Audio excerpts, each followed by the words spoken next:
With more tree, I can more aggressively prune. So I removed from the left one these side branches down below in order to favor the main trunk. There is another recent main trunk left to the main trunk. This one I leave standing. It is as tall as the other one and will certainly develop. Let's call it the backup trunk. That one here that reaches far out, that's okay. It gives some more shade to this area here in front.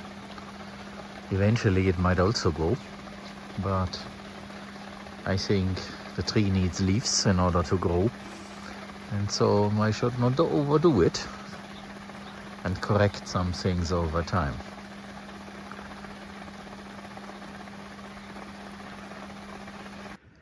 It is about time that I start cutting here again. And you can see how tall all this is. I cut a little bit away so that you can see that. And of course, this consumes a lot of water because the plants are sweating. And therefore they move water up and then it goes into the air, not what I want.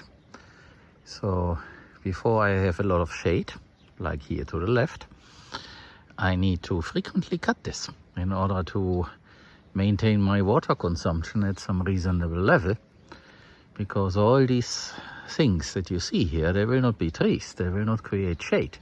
Yes, they will create shade for the immediate soil, but trees have a much better effect. And therefore, frequent cutting is important. I can stop cutting when we come into the cooler part of the year, but then other grasses will emerge and I need to begin cutting again. But then, cutting makes soil, because all this will decompose. And someone was asking, so yes, this will be left in place. I have no intention of removing it. It just composts in place and that's it. And over time this builds soil from the top. Let me show you something. So you see there the machine buried in the high grass. Here the trunks, well, the branches that I cut earlier, from there where I just placed them over here. And notice it is very wet. Of course the irrigation ran, but then on the other hand, that is also because there's so much organic material. And so that water will definitely stay here for longer.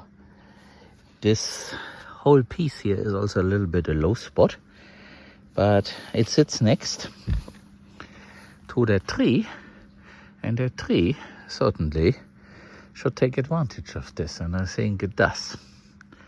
You can also see by the size of the trunk that it's a little bit older, but it struggled initially.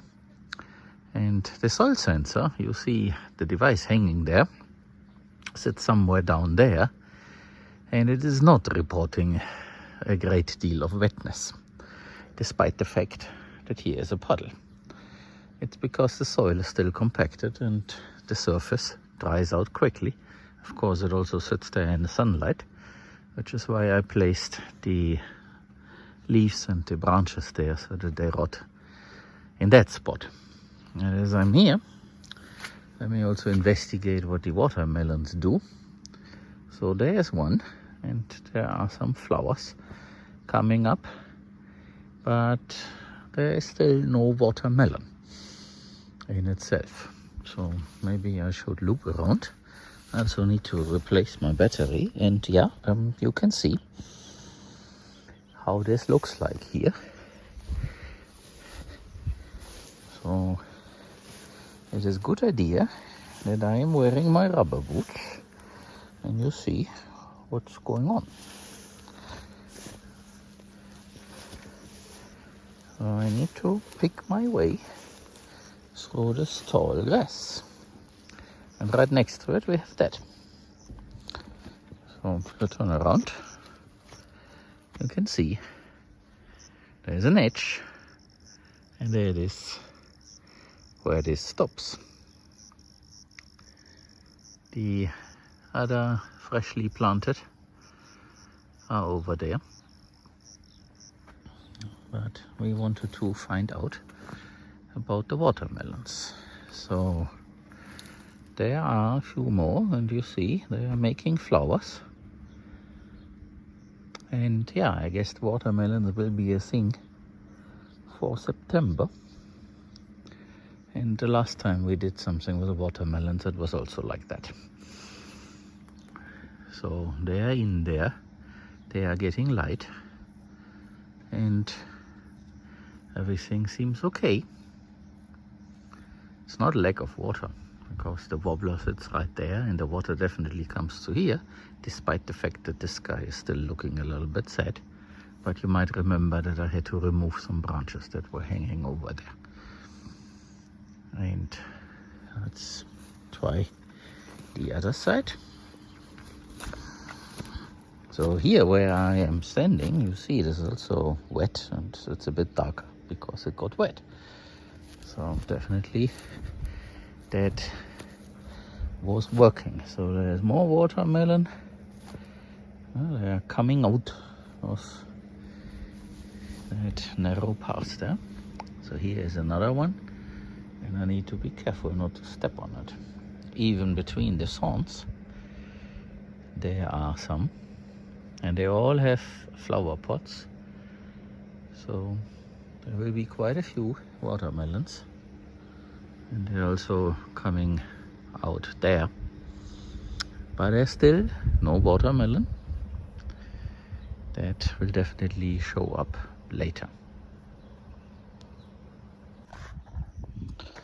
So here is another impression of my cutting efforts. So maybe like this, you can appreciate the amount of biomass that has grown. Of course, none of that has value in itself other than for making soil.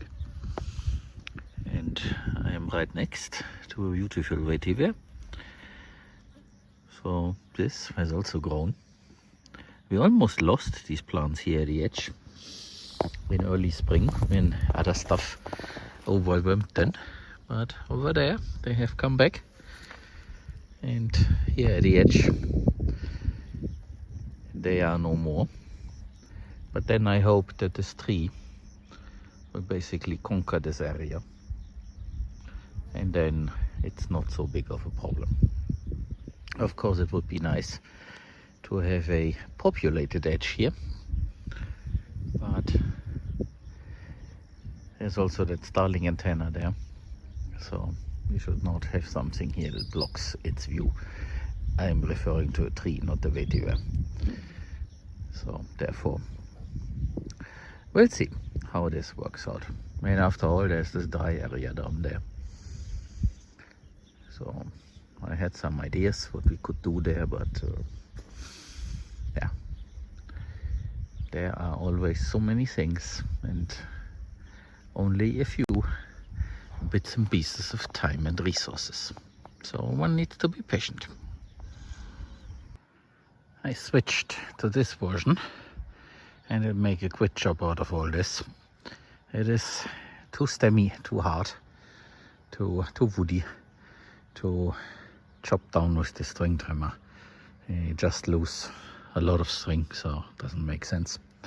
That's why Dehesa sells you both in one package. And there's a giant cabbage. There's another one over there. There at the very edge, right of the wobbler, you can see it. And these trees are already very tall. And they are becoming woody at the very end. So that's good. Oh, at the very bottom, I should say. So this area looks a little bit nicer now. But I need to make my way out in that direction and also cut down all the other stuff there. That is creating something that I don't want. I hope that regular grasses will conquer the area. So here we are. I cleaned this up. It was a question of a few minutes. And now there is more decomposing things. And then the game begins again. What I should mention and give you some context is this hole here. So initially we wanted to bury the septic tank here, which is why the excavator last time also placed those boulders down there. And the idea was to start using a septic tank for the toilet there in the cortijo. And it's all prepared, so there is a pipe going below this, and you can see it there. It's that one. And I think that might very well happen. And then it should go that way into the greywater pond. But I am thinking about the right sequence of things, so I don't see any activity happening there with the cortijo. But eventually something needs to be done because that roof is getting bad. So at some point we need to replace this, and the idea of replacing looks like this. And of course now I'm talking about something that is further away in the future, and of course also money and needs the right people and all that, but I can mention this so that you have some context. So the idea is to raise this wall all the way to the level of the second floor there. They use the left side where I have my pump and the valves for the different irrigation targets. They use this as storage, and what is now the bathroom is functional, but a few details are missing. They use that to cure him. Therefore, they did not turn this into an actual room.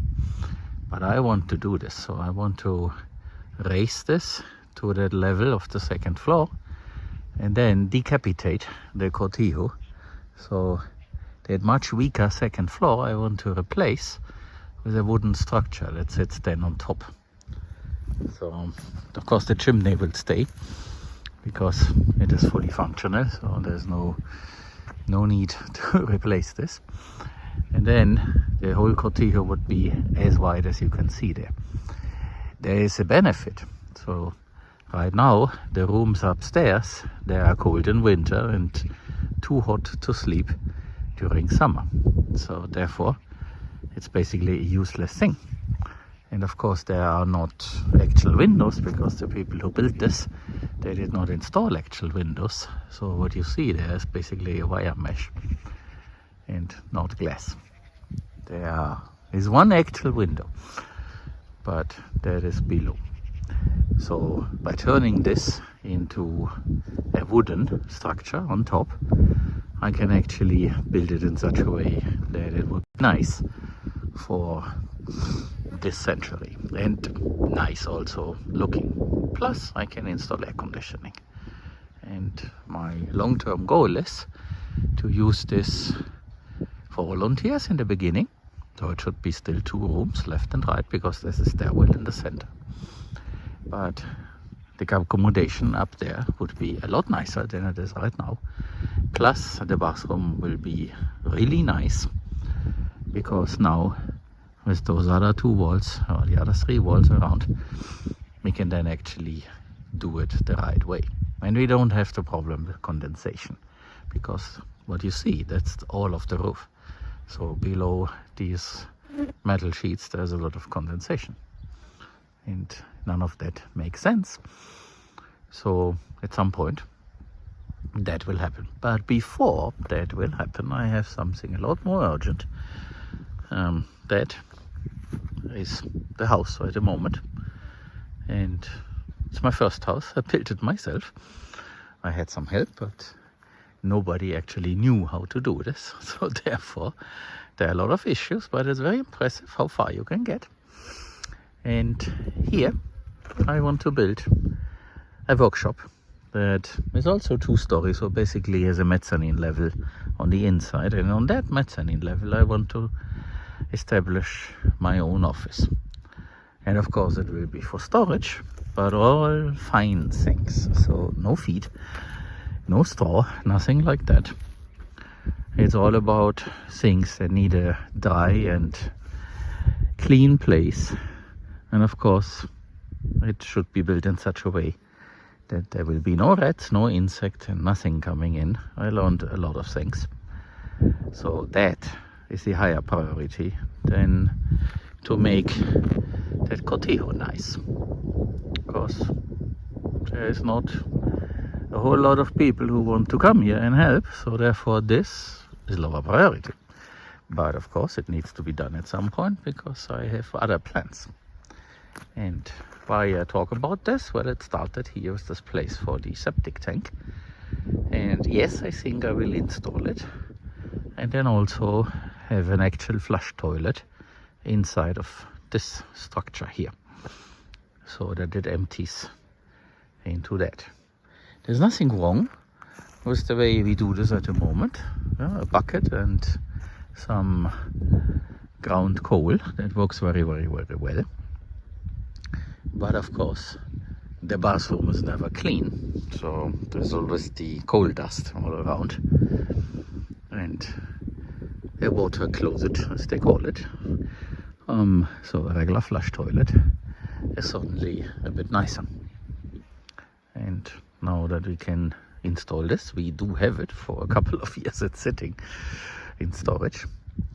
Well, we can then also put it to good use. So basically connect the line that goes to there. There's nothing wrong with that. And a new one coming down and going into here. So there's a little bit of context.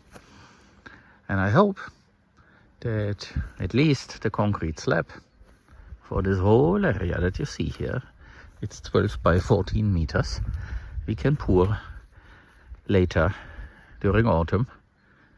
And then of course it depends on a few factors.